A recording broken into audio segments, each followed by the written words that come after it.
Good morning.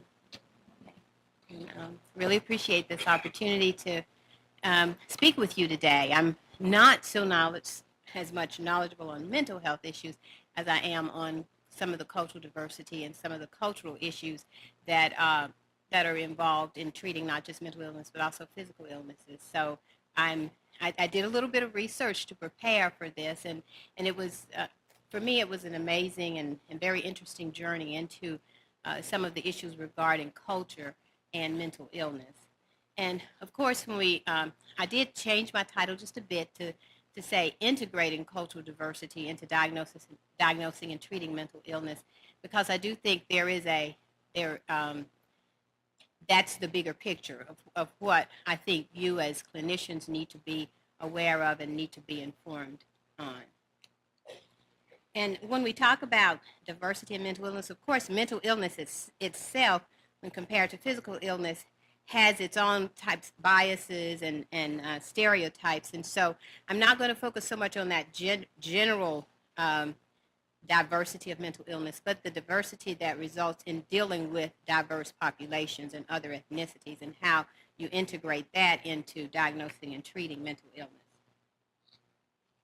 So you can see if I can maneuver both the clicker and my notes here. Sorry. Okay. Step a little to the side. Okay, I'm sorry. This is a tall thing here. Okay. All right. Okay. So yeah, I'll try to be conscious of my height too. So I knew that I had about an hour to do this in, and I just knew that there was not an hour's worth of discussion that I could provide. So I thought I would make this a little interactive for you, and I'm starting this off with a vignette, a cultural competency, culture and mental health vignette, and with some questions to follow. You all have 4 questions. I think I was told that they're in your information that you have. So if you can, I'll just read the vignette to you. You can read along, and then we'll just take a few minutes to answer the questions. And those questions are going to be kind of like that stepping stone into what we're going to talk about the rest of the time. So Dana Morales, a 35-year-old Latina, was born in the U.S. to immigrant parents. Her family came from Colombia, and Spanish is her primary language. For several years, she has resided in a state psychiatric hospital, diagnosed with bipolar disorder and dependent personality traits. Among her noted symptoms are her failure to make eye contact when speaking with any of the psychiatric healthcare professionals, and her frequent complaints of physical symptoms such as shortness of breath and strange sensations in her head. Attempts to discharge her to a personal care boarding home resulted in signs of severe distress and mental regression, necessitating a return to the hospital. So if you all, hopefully maybe just a couple of minutes, 2, 3 minutes to respond to those 4 questions, and then we'll um, I'll give you the answers, and then I'll move forward with the presentation.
And I'll just kind of watch for heads to rise so that I can get an idea when you're finished.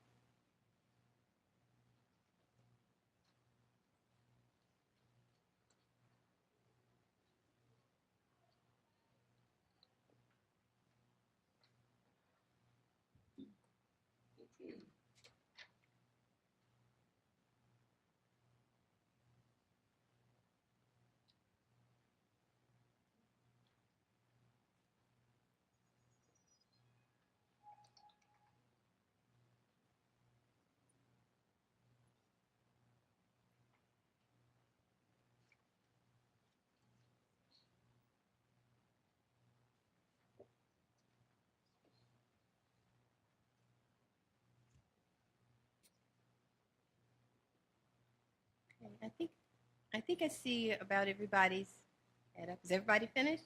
Okay, thanks. All right.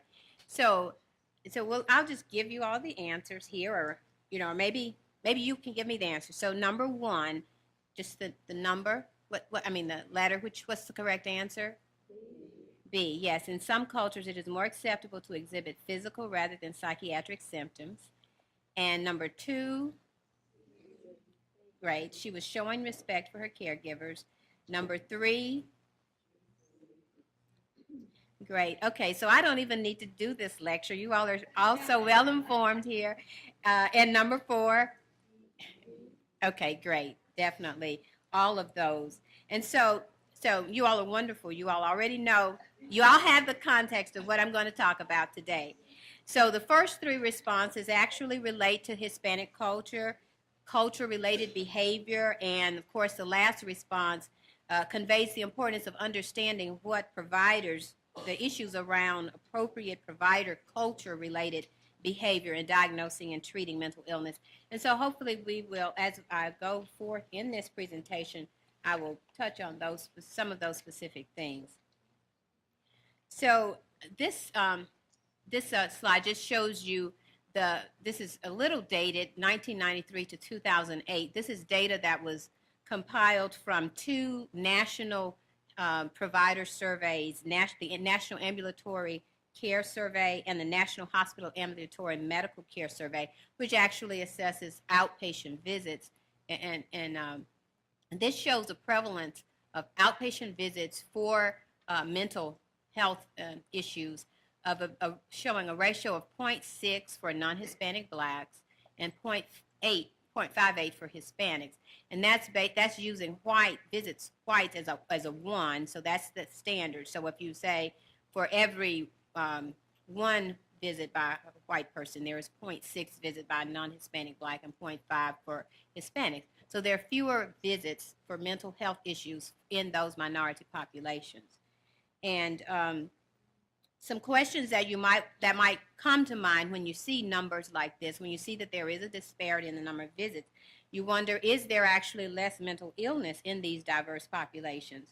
And of course, we do have issues with really knowing what the true numbers are and really being able to quantify mental illness because they don't come for visits. And so that kind of makes it a little difficult when we're trying to provide some surveillance or data. And then the other question is there a deliberate paucity in mental health seeking behaviors in these minority populations? Do they just not choose to go to see the doctor or to see mental health clinicians when they have problems? And we'll talk about that as we go along. And then, are providers actually failing to appropriately diagnose and treat mental illness in diverse populations? So all of those questions come to mind when you see numbers like this. And they certainly do reflect some cultural components that we need to consider when we are diagnosing and treating mental illness. And this is specific findings about depression and showing disparities in the diagnosis and care for depression among African Americans. This comes from that similar set of data from outpatient surveys across the nations. It did show that there was less diagnosis and treatment for depression in African Americans.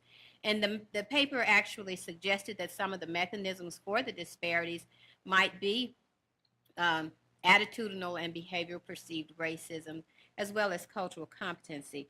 And that second mechanism of cultural competency is what we will discuss in my presentation as I talk about provider patient relationships. And that dynamic process of culture is shaped by social, historical, political beliefs. And through culture, people form and develop definitions of health and illnesses and they assimilate health messages through their culture. And it can affect decisions about choosing to go to a healthcare professional, or even what kind of healthcare professional you would choose to go to for psychiatric conditions, and also about choosing your treatment options, and whether you would choose the alternative, non-traditional treatment options over some medical options.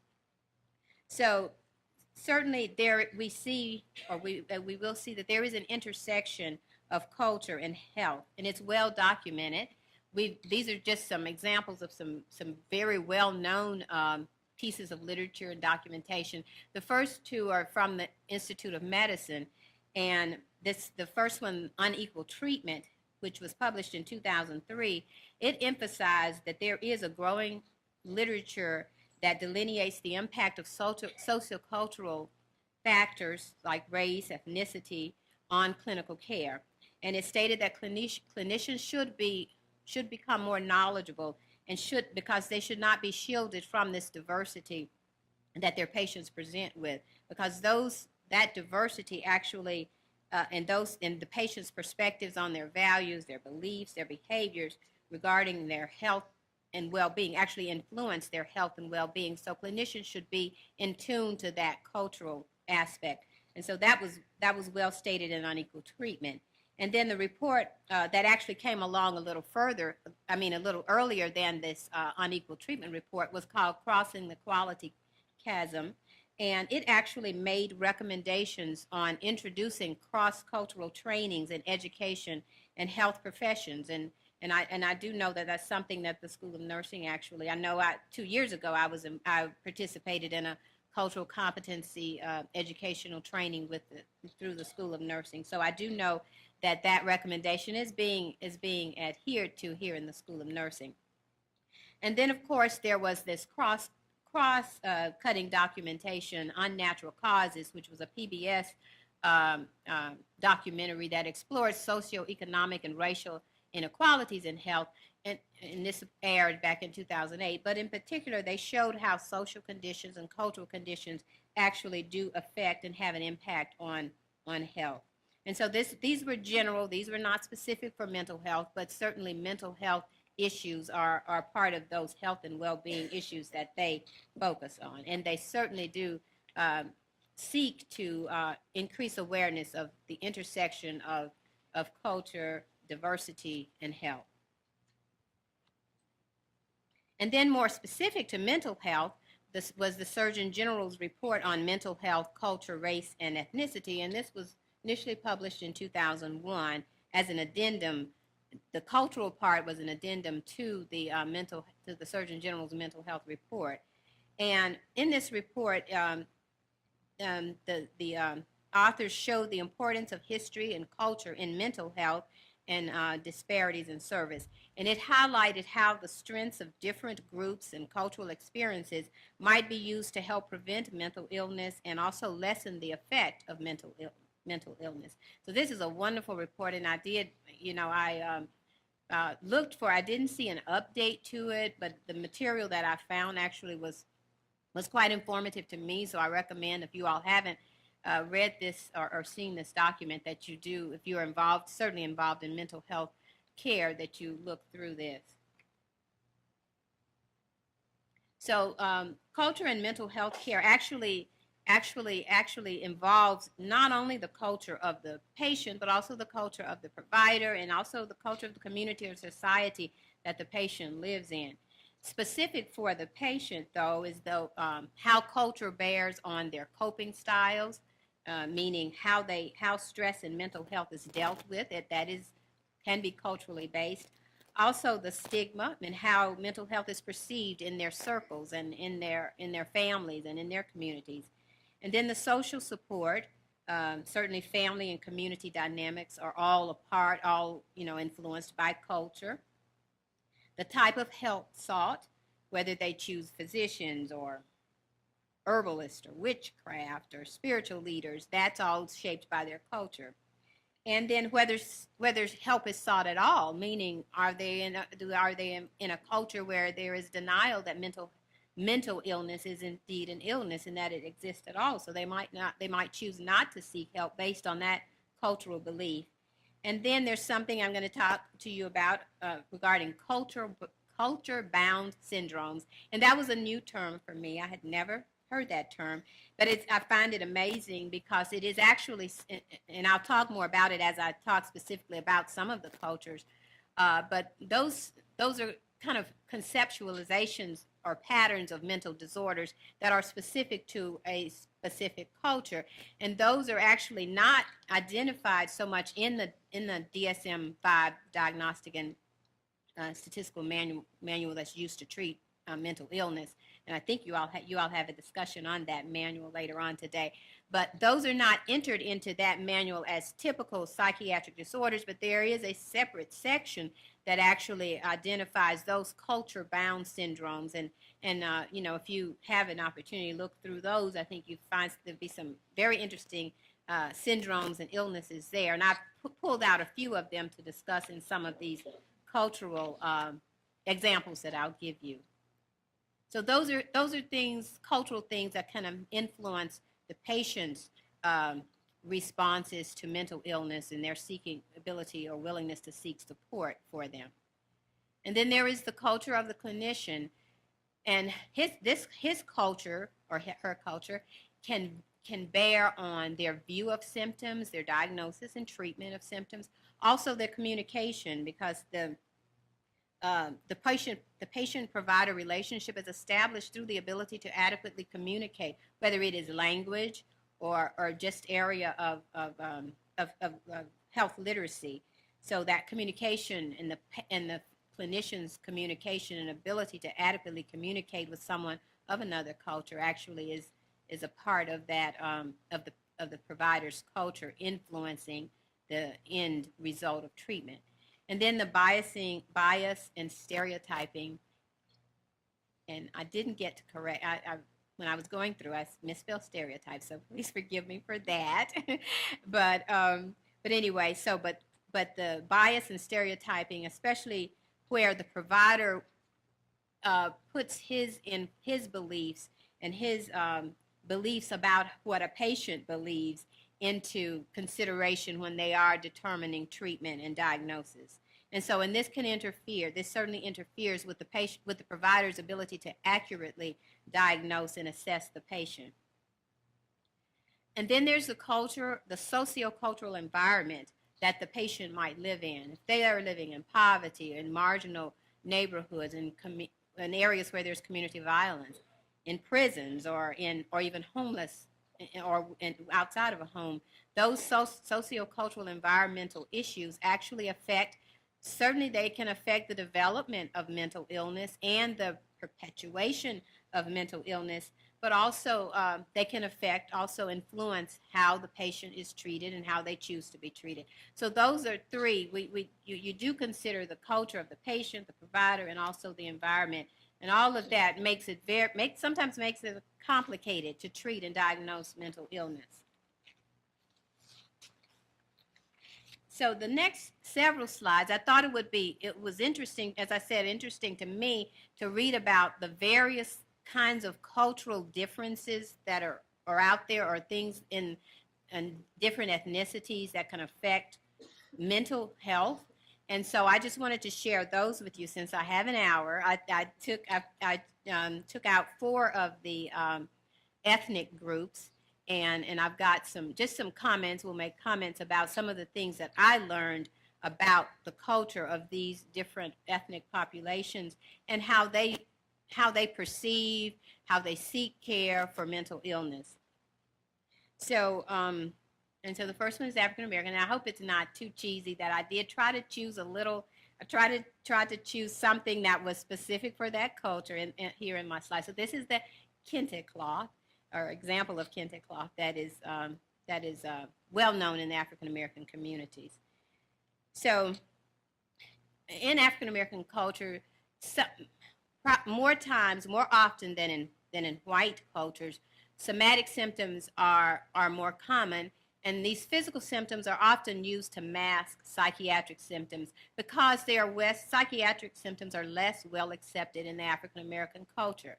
And so this somatization, or actually feeling that that there are some physical, that there is a physical illness at play rather than a mental illness, actually overtakes the patient, and the physical symptoms become more prominent, and they become the the issue that the patient might seek care for, completely ignoring the mental components. And that is a kind of a defense mechanism there, because of the lack of acceptance, or the lower degree of acceptance of mental illness in the African American culture.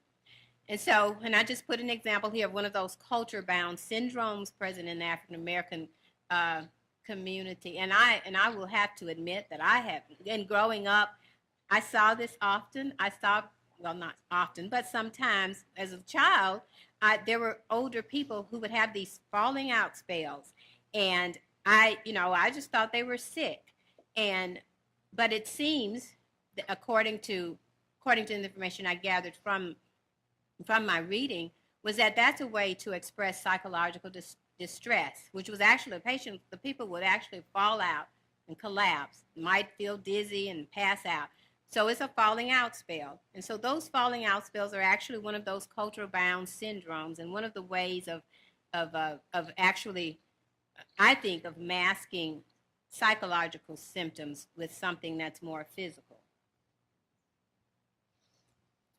And as I said, African American attitudes toward mental illness can be a barrier to seeking mental health care, and because of the stigma, and seeking treatment is not always encouraged, even in families, because of the stigma that is associated with it.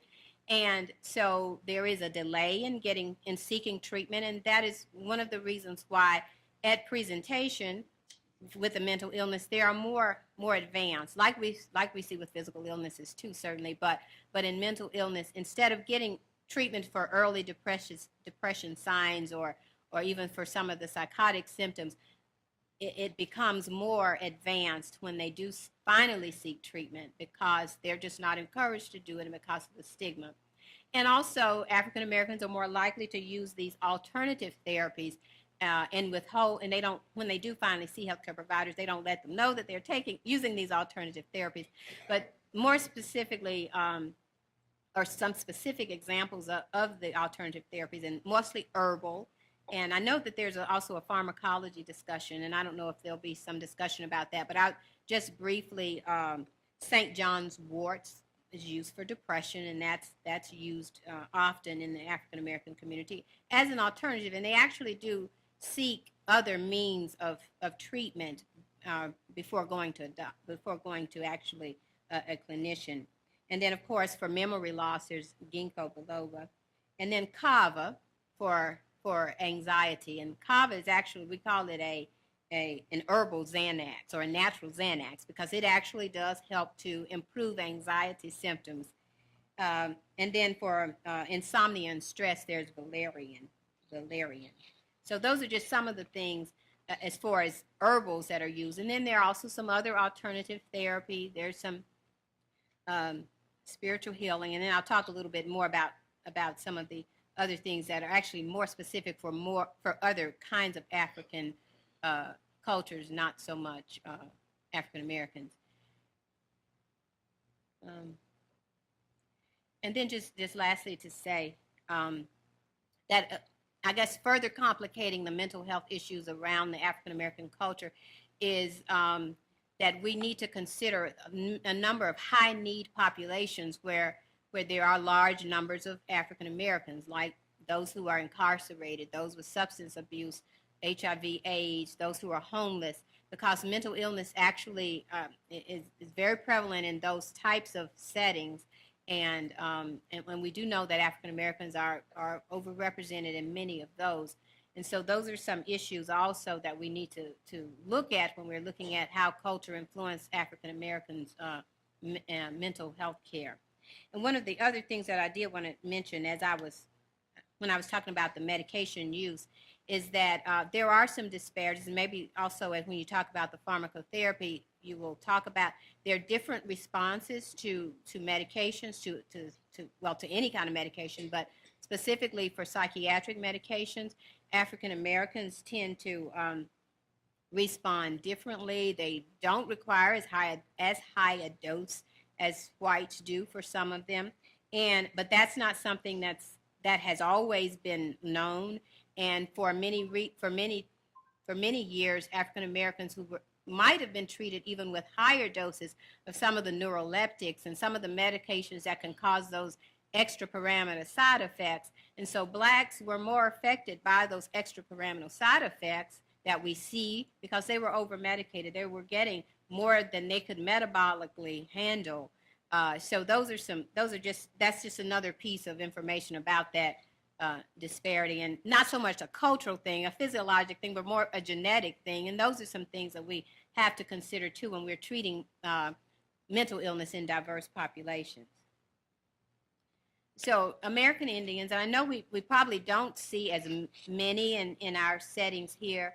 Many of the American Indians do receive their care on their on territory. But just to give you some information about them, it is sometimes difficult to understand and elicit, not just because of that language barrier, but because of the way that they express their distress in terms and ways of describing certain kinds of mental distress that they might experience. And some of the terms that I found, and these are also a part of that cultural bound syndrome definition there, but ghost sickness and heartbreak syndrome, those are some of the terms that are used in the American Indian culture. And there's not really a real good translation into what it means really in our English language, and how it's used, how it can be treated, or what needs to be done about it, because it's just not well defined. But it is listed among those culture-bound syndromes. And also another important point about the American Indians is that there is significant comorbidity in regard to mental health and substance abuse disorder, specifically alcoholism, which actually, when working in concert with mental illness, can make treatment quite complicated. And as of the printing of the Surgeon General's report, there was a much higher suicide rate among American Indians than the national average. It was 1.5 times that.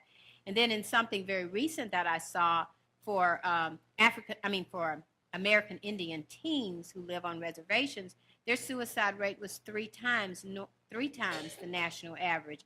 And so we don't know what might be at play there. There's not a lot of information that they have available to understand the reasons why, but certainly we do feel that there are some mental illness issues, there are drug abuse issues that we're just not so knowledgeable on. But it is very significant that rate of suicide among teen American Indians is 3 times the national average. And certainly important to recognize in treating American Indians is that lack of trust in what we can do, what Americans can do for them, because of the past governmental policies and the past, I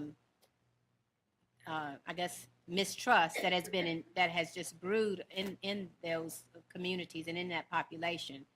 And also, I'll just mention that the traditional healing practices and spirituality are strongly evident in the lives of the American Indians. They do use those, and also the witch doctor and the use of herbals are also very prominent in the American Indian culture, specifically to treat mental illness. But they are willing also more so to complement those non-traditional treatments with traditional medical care when they do seek that traditional medical care. And so the Asian and Pacific Islanders, that's a group, again, we don't see as many here in this area, but I do feel it's important to know some of the things about their culture and how it impacts mental treatment for them, mental health care for them. One thing that's important is that they do not make a distinction between mind and body, and so they are more likely than Westerners to express these somatic symptoms of distress, like we see in African Americans, but for a different reason. They express them because they don't feel that there is a a distinction. Mind and body, it's all the same. And mental illness is also highly stigmatized, and mental illness reflects poorly on one's family lineage. And these factors make it more acceptable for psychological distress to be expressed through the body rather than the mind. And just a couple of the cultural bound syndromes in the Chinese culture. One is the called neurasthenia, and it's characterized by fatigue and weakness. A lot of vague symptoms, but it also is seen in those who are less acculturated, meaning those who have just not yet become accustomed to the Western culture. And that syndrome actually, in one study that I saw, that about 7% of a random sample of Asian respondents actually reported having experienced these kinds of symptoms. So it seems to be quite prevalent in the Asian culture, in the Chinese culture specifically. And then one other syndrome that's common in the Korean Americans, I'm not sure how to pronounce that, Wabung, but it's characterized also by multiple physical symptoms and problems with concentration. And that one also is one of those that's listed among those cultural bound syndromes. And so, as I said earlier, because of that stigma and because Asian Pacific Islanders just don't separate the mind from the body, they do show the lowest rates of utilization of mental health services than other ethnic populations. But when they do access health care, like with African Americans, many times they are at a high level of severity. They are, obviously present in a more combative or more advanced state. And again, because of the family's response and the family's attitude toward taking care of those patients. Okay. And then lastly here, I have some information about the Latinos. And the Latinos are not, certainly not wanting to sound stereotypical, but they simply appear to be a happier, more, mentally have a better mental disposition. And that's been my experience in working with working with Latinos sometimes in the health department when we've been involved in some of our medical interpretations and those kinds of things. And that is actually what some of the things that the literature actually says. And they live in extended household families more so than other ethnicities. And the familial support actually helps to improve that mental well-being. And I'll just put here that they seem to be filled with warmth and hope. And some of the ways in which the Latinos cope with mental illness actually suggest opportunities for others to gain strength and examples of how we can gain strength. We're not sure the factors that underlying these strengths, where they come from, but one of the things, actually not quite ready to go there. I think it's the last slide here. But one of the things that they suggest, especially for those Latinos who come from other countries who do seem to do better mentally, has to do with their resilience and their ability to endure a lot of hardships as they come here and as they try to assimilate into the culture. There is that resilience and that strength that seems to have some effect on their mental well-being. And then I'll go back to this one. One of the cultural bound syndromes that's described for the Latinos is, and this is, I'm not sure, it's translated to say attack of the nerves. So it's characterized, though, by uncontrollable screaming, trembling, verbal or physical aggression. And these are things, remember, it's things that we can't well describe in our DSM category, but these are syndromes that have been well established and well recognized in the Latino culture. Okay. So those are the major ones that I pulled out. But I also there were some other interesting ones that certainly you all are probably well aware of, at least some of them maybe you're aware of, in the Haitian and also in some of the Southeastern American, African American cultures. There are the voodoos and hexes that are the culture and their belief in those and the belief that those can cause mental illness. And then in the Muslim community, something new that I had never heard of is the jinni possession, which is actually in the Muslim culture. It's felt that um, this character called jinni, actually, it's like almost described almost like a devil, but it can possess the body and cause a lot of mental distortions and mental illnesses. Um, so that's something to be aware of if in treating Muslim patients. And then from Malaysia, there is a cultural bound syndrome that's just called a muck, and it's actually characterized by an outbreak of, I mean, an outburst of persecutory ideas, exhaustion, amnesia. And when you've heard the term somebody going amok, it comes from this Malaysian cultural bound syndrome of amok. So I found that quite interesting, how we kind of adopt some of their the cultural terms of other groups. So that's what I wanted to present as far as the culture, just to give you an idea that there are so many different cultural beliefs that affect mental health and affect the mental health of these diverse populations. So how do you use it? What do you do with this kind of information? So it's important. And I just pulled this um, definition here. It's an old definition of cultural competence, but I thought it was a good one because it seemed very inclusive of what we need to be aware of and need to progress toward achieving. But cultural and linguistic competence is a set of congruent behaviors, attitudes, and policies that come together in a system, agency, or among professionals that enables effective work in cross-cultural situations. So it's just really preparing ourselves to be able to deal with different cultures in treating their mental illness, treating their physical illness. And so I thought that was a good definition. I know there are many definitions. Definitions change from time to time for what cultural competency means, but certainly I thought this one was a quite appropriate one for what we're talking about today. And just this slide just kind of breaks into the two components. Cultural, certainly we know what culture means, and it encompasses more than just race. A lot of times when people talk about cultural competency, they think it's just race and ethnicity, but certainly it's far more than that. It's religion, it's language, it's geography, sexual orientation, several disability or ability. And then, of course, competence applies just the ability or the capacity to actually function effectively in treating or in dealing with cross-cultural populations. And so as a nation, as a country, we actually have made strides to achieve cultural competency or to promote cultural competence. I'm sure you've heard of the national class standards. The class standards are the national standards for culturally and linguistically appropriate services in health and healthcare.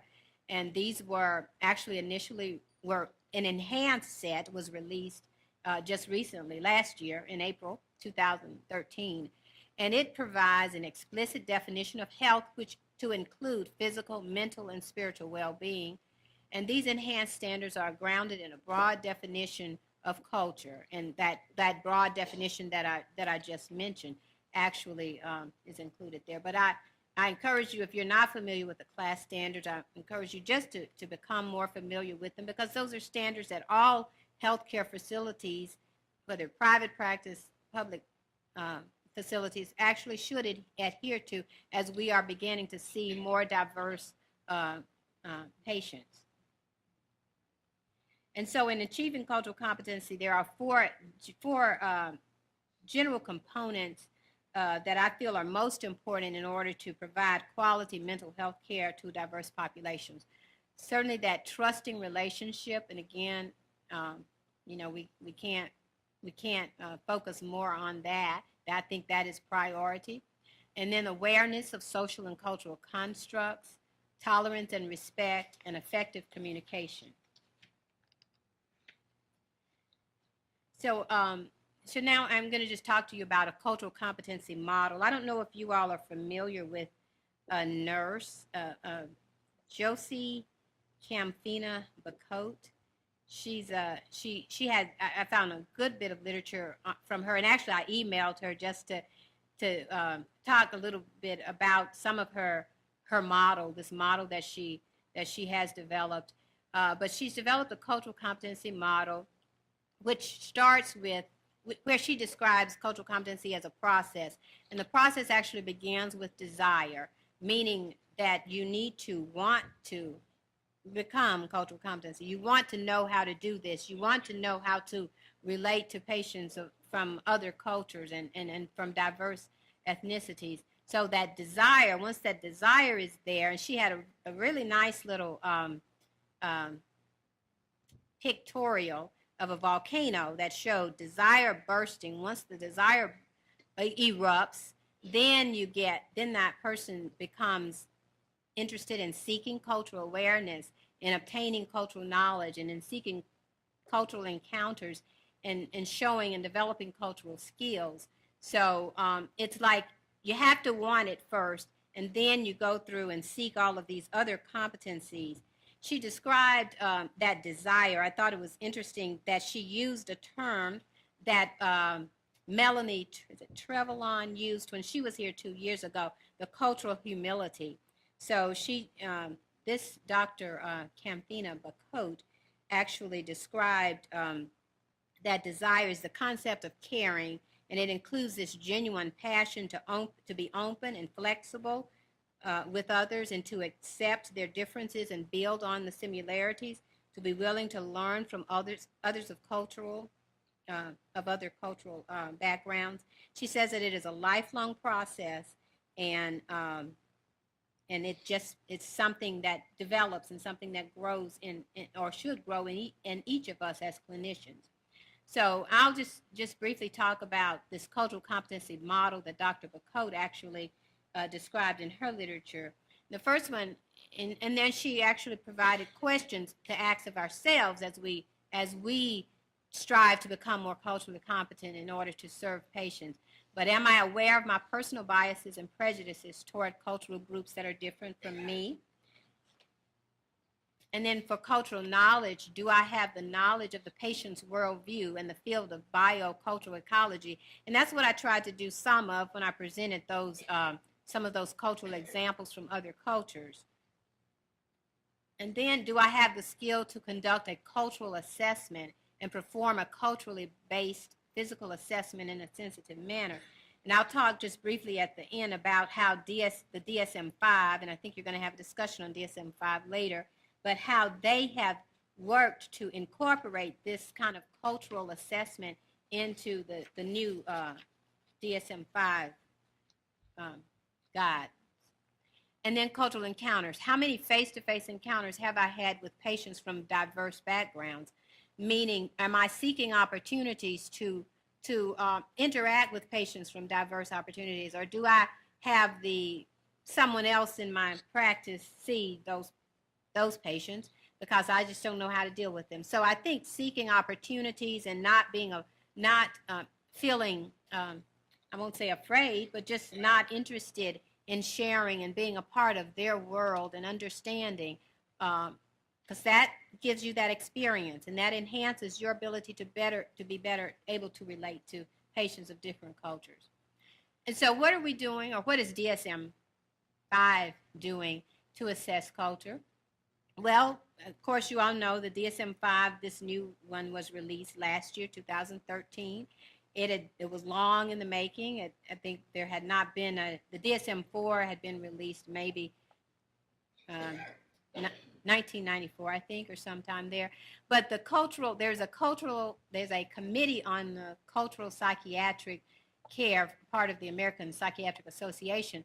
They had recommended, prior to this DSM-5, they had made this recommendation that there needed to be that clinicians needed to develop expertise in the area of cultural assessments in all of their clients because of this increasing diversity that we're seeing here in America, but they say across the world. I guess the diversity has always been across the world, but just clinicians need to be better able to manage that. So that was actually a recommendation that came from that cultural psychiatric committee, and they did respond to it. Initially, with DSM-4, they responded somewhat with a kind of an add-on or an addendum to it, but they did further expand it in DSM-5. And they developed these cultural, or expanded on the cultural formulation interview, which is a set of questions that actually aim to clarify aspects of these presenting clinical problems that might, and actually assessing and asking questions that will help you to get to the patients, or to assess the patient's point of view, or to see where they're coming from, to really just dig deeper into what are those cultural issues that might be interacting there in developing this mental illness. And these additions are in these questions, actually the interview questions, are in section 3 of the DSM-5. And I just have, these interview questions, actually there are 4 major categories of these interview questions. There's the cultural definition of the problem, meaning what is the problem in your words and from your point of, and from the patient's point of view. The patient gets to describe that based on this interview question. And also, what are the cultural perceptions of the cause and the context and the support? Do you think you've been hexed, or you think this is you're possessed, or things like that? And actually allows the patient to share that information with the clinician who's making the assessment. And then, what are some cultural factors that affect your ability to cope, and what kind of help have you sought in the past? Did you use herbals? Did you go to a witch doctor, or whatever? Those kinds of things, and actually prodding the patient to get that information so you can better understand where they are in their mental illness process. And then just what are some factors that affect their current desire to seek help, and looking to see, determining if there are some cultural issues regarding that. And these are just some questions that I pulled, 2 of the questions, specific ones about what do you think your problem is coming from? Why do you think this is happening to you? And what do you think is causing your problem? And then the other question actually assesses what kind of things might you have done to resolve your problems in the past. And just say, often people look for help from many different sources, including different kinds of doctors and healers, and what have you done in the past for treatment and or getting help for your problem. So those are the kinds of questions that actually can be useful to pull that information out, that cultural kind of information out from a patient. And I don't know if this slide, I just lastly put this here, this slide. This is actually my niece who has Down syndrome. And when I was reading through, or when I was looking at this, though, certainly Down syndrome's patients do have mental incapacities, but it kind of brought something home to me as I was reading this and trying to relay, in helping me to how will I relay this information to you all about culture. Well, there's a whole culture of that people, patients, or children and adults with Down syndrome live in. I had never known about that. I mean, our family was devastated when my sister had a baby with Down syndrome, and it was because we didn't know. We knew what we had seen. We knew people with Down syndrome, children, had developmental delays and had all kinds of problems. So we saw all of the negative, but there's so much positive. My sister, she's a physician. She's a pediatrician in the Delta. And so she's done all this kind of research, and she's helped us to all understand that culture. And we love her. She likes to dress up. You see, she's just a little diva, but she loves to dress up. She's always happy. And so it just helped us to better understand her world. And so I just offer that to you for treating patients, because they will be different. There will be challenges when you're treating patients with mental illness, and you just need to try to understand their world so that you can better take care of them and really care for them and love them like you would anyone else. So that's it. Thank you. And